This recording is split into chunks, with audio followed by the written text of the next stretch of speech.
Pak Mufti, bintang kita, silakan. Assalamualaikum warahmatullahi wabarakatuh. Pertama tentu kami sampaikan selamat Pak Simon dan seluruh jajaran yang sudah diberikan amanah oleh Pak Prabowo menjadi Dirut Pertamina, Pak. Tentu harapan kami, apalagi sebelumnya Bapak sempat di Komisaris Utama, Pak, selama beberapa bulan. Saya pikir Bapak dalam waktu yang singkat-singkatnya bisa tancap gas untuk bagaimana bisa mewujudkan apa yang selama ini disampaikan oleh Pak Prabowo, yaitu soal swasembada energi, Pak. Apalagi soal itu bukan hanya disampaikan dalam negeri, tapi kemarin kalau kita baca di G20 di Brasil, beliau juga menyampaikan hal yang sama. Dalam 4 tahun menargetkan bahwa Indonesia bisa swasembada energi, Pak. Dan salah satunya di sini pertaruhannya adalah Pertamina, karena kita tahu 70% hulunya itu dikuasai oleh Pertamina, dan bahkan 99% di hilirnya persoalan BBM ini juga di Pertamina.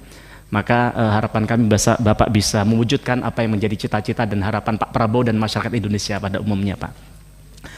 Soal itu, Pak, yang pertama kami ingin menyampaikan soal hari ini yang sedang ramai di masyarakat, di kalangan teman-teman ojol, yaitu soal bagaimana hari ini mereka gelisah, mereka khawatir, mereka sedih karena mereka mendengar pernyataan dari Pak Menteri ESDM, Pak Bahlil, bahwa subsidi Pertalite akan dicabut begitu, Pak, bagi ojol. Karena ojol dianggap bukan bagian dari transportasi umum. Walaupun kami jujur aja soal itu gagal paham, Pak. Tidak masuk akal bagaimana kalau kita survei, bahkan hari ini misalnya ditanya masyarakat transportasi itu umum apa, transportasi umum itu apa, ya ojol, ya kan. Tapi saya tidak tahu itu definisi dari kamus mana yang katanya ojol bukan bagian dari transportasi umum gitu, Pak. Tapi dalam konteks saya tidak bicara dalam soal subsidi, karena saya tahu subsidi ada komisi lain yang bisa berbicara soal itu, termasuk soal ESDM, Pak.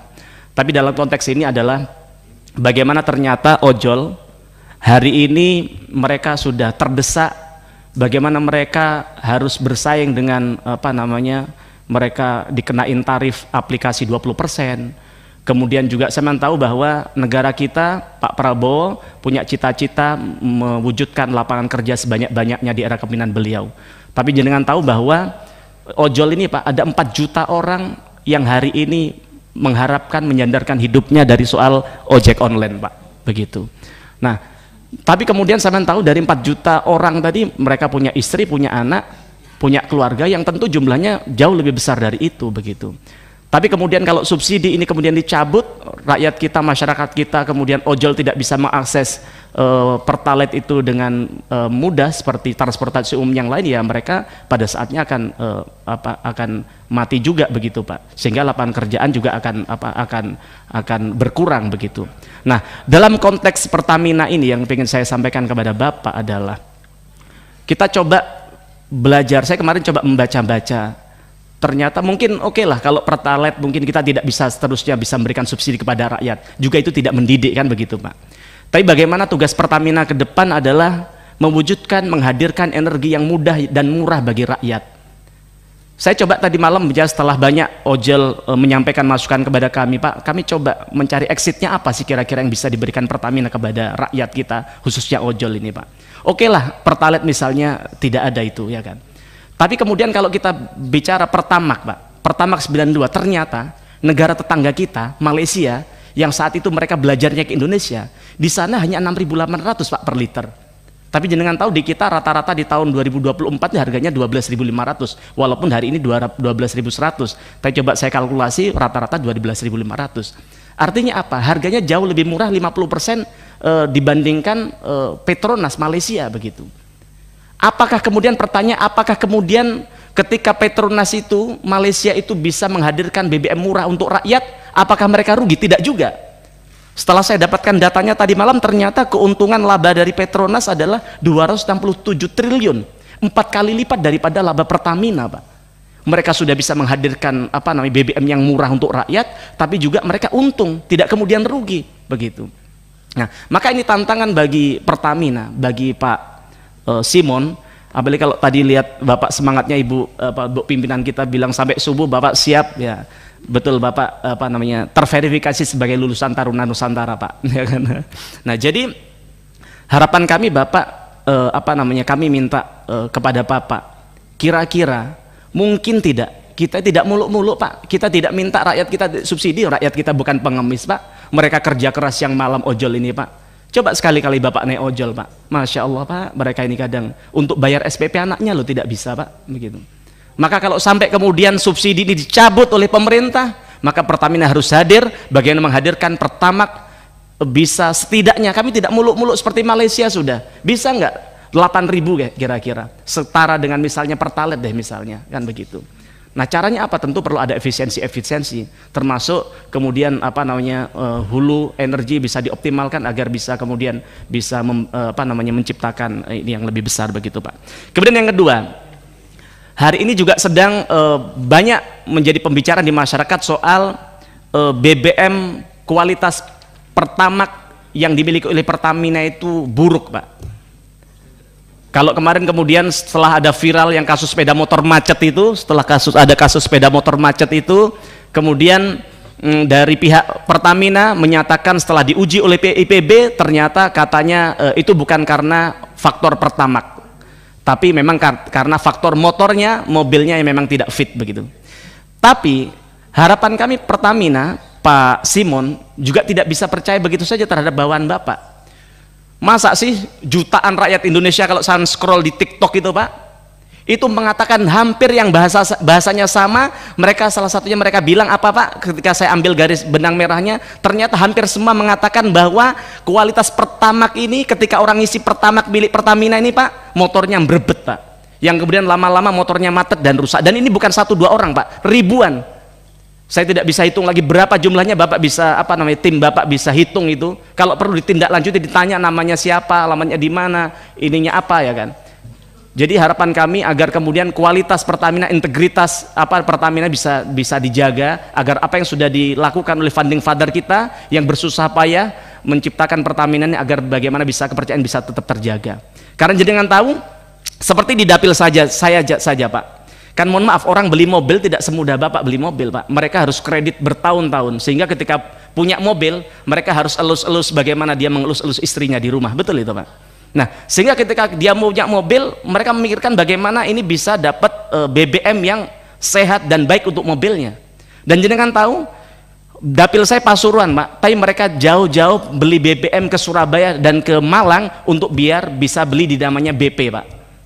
Karena saya kenapa harus capek-capek ke BP? Karena ya tadi, mobil baru yang mereka milikin, ya itu tadi, nyandet-nyandet katanya orang Jawa ya kan.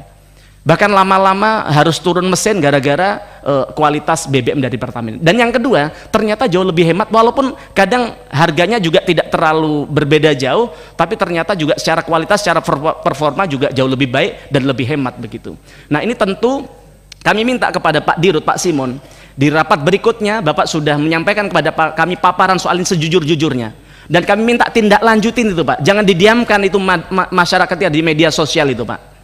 Maka harapan kami kalau memang Pertamina ini sudah tidak bisa menghadirkan BBM yang murah, tidak bisa menghadirkan BBM yang berkualitas, bubarkan saja sudah Pak, kasih Petronas sudah masuk ke bangsa kita untuk bagian menghadirkan BBM murah. Buat apa kita bicara soal kedaulatan energi, tapi kemudian rakyat kita harus dijerat dengan harga BBM yang mahal, harus ditipu dengan diberikan BBM yang tidak berkualitas. Kita harus bagaimana belajar dari BP AKR atau apa itu, dan kemudian sel yang jauh lebih berkualitas padahal tidak difasilitasi oleh bangsa kita, oleh negara kita untuk menghadirkan BBM di tengah-tengah masyarakat. Kemudian yang ketiga, tadi Pak Wadir tadi menyampaikan bahwa soal solar ini sekarang sudah 100% terdata dengan baik, bahkan pakai QR untuk bagaimana mereka orang yang mau ngisi solar. Panjenengan tahu Pak bahwa banyak hari ini di luar Jawa, bahkan di tempat kami di Jawa Timur, di kota besar Surabaya, Sidoarjo, ada mafia solar yang masih ongkang-ongkang kaki hidup lenggang menjalankan solar subsidi dijual dengan solar industri Pak. Itu banyak, dan saya yakin Bapak pasti dengar itu. Ya tidak perlu disebut di sini, tidak etis kan begitu Mas. Tapi kesimpulannya ya Bapak, ya kita mohon maaf, ini seperti bau kentut kan Pak ya kan. Baunya ada tapi dilihat tidak ada. Nah bahkan si urusan solar subsidi yang dijual ke solar industri tidak seperti bau kentut Pak, ini kelihatan orangnya siapa, baunya di mana ya kan, dan siapa yang memfasilitasi. Tapi saya tidak tahu kenapa Bapak tidak bisa bergerak. Bapak sudah punya data, jangan-jangan dari 100% data yang Bapak punya tadi Sekian persennya fiktif yang kemudian dimanfaatkan oleh oknum-oknum tadi itu, Pak. Maka harapan kami Pak Simon, yang kami bersyukur kami lihat profil Bapak sangat luar biasa. Kami berharap banyak agar kita di Komisi 6 ini tidak hanya sekedar rapat, tidak hanya sekedar formalitas, tapi ada sesuatu yang kita lakukan untuk bangsa dan negara kita di tempat ini. Salah satunya soal ojol dan soal kualitas BBM tadi itu.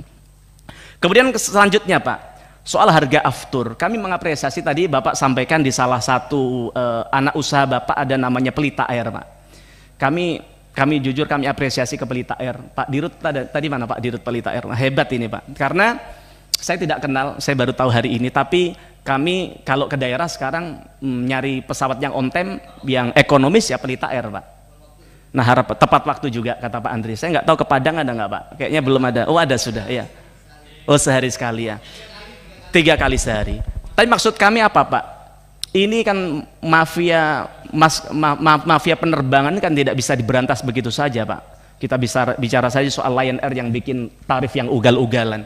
Bapak tahu? Kemarin saat pertandingan Jepang-Indonesia, itu saya cek harga tiket masyarakat Jepang lagi berbondong-bondong Indonesia, paling mahal hanya 5 juta Pak dari Jepang ke Indonesia. Tapi di hari yang sama, saya cek penerbangan dari Jakarta ke Labuan Bajo Pak 6 juta Pak. Jauh lebih mahal di dalam negeri kita daripada orang dari Jepang ke Indonesia. Maka bagian dari Bapak, apalagi pernah dididik di Taruna Nusantara, ke Bapak merah putihnya harusnya lebih kental daripada rakyat-rakyat yang lain Pak. Maka harapan kami dalam rangka menyelamatkan bangsa kita agar kita tidak jajah oleh mafia-mafia tadi, perbesar itu Pak namanya Pelita Air Pak. Karena pesawatnya sudah bagus, bersih, tepat waktu dan terjangkau. Kalau perlu bisa-bisa ya seperti yang target yang sudah dilakukan oleh Pertamina ini, salah satunya adalah membantu pemerintah untuk menurunkan harga tiket dengan menurunkan harga aftur.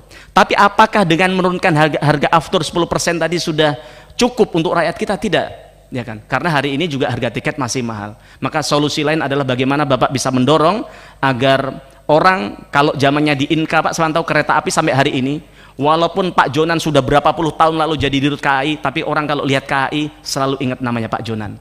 Maka kami pengen ketika orang ingat namanya Pelita Air, dia ingat namanya Pak Simon Pak ke depan, gitu Pak ya. Kemudian selanjutnya Pak Dirut mungkin tahu soal kilang RDMP di Balikpapan yang bahkan sejak zamannya siapa namanya Pak Dirut Dwi Sucipto, kemudian Pak Manik, kemudian sampai Bu Dirut Nike, bahkan sampai beliau selesai juga tidak beres-beres Pak. Kami tanya dulu ketika saya 5 tahun yang lalu, saya tanya ke Bu Nike tahun 2020, Bu kapan bisa nuntaskan RDMP ini? Beliau bilang setahun. Tapi hampir 4 tahun, hampir 5 tahun, hampir setelah saya selesai dari periode pertama di komisi ini juga itu tidak selesai. Kami tanya komitmen dari Pak Dirut Pak Simon Pak.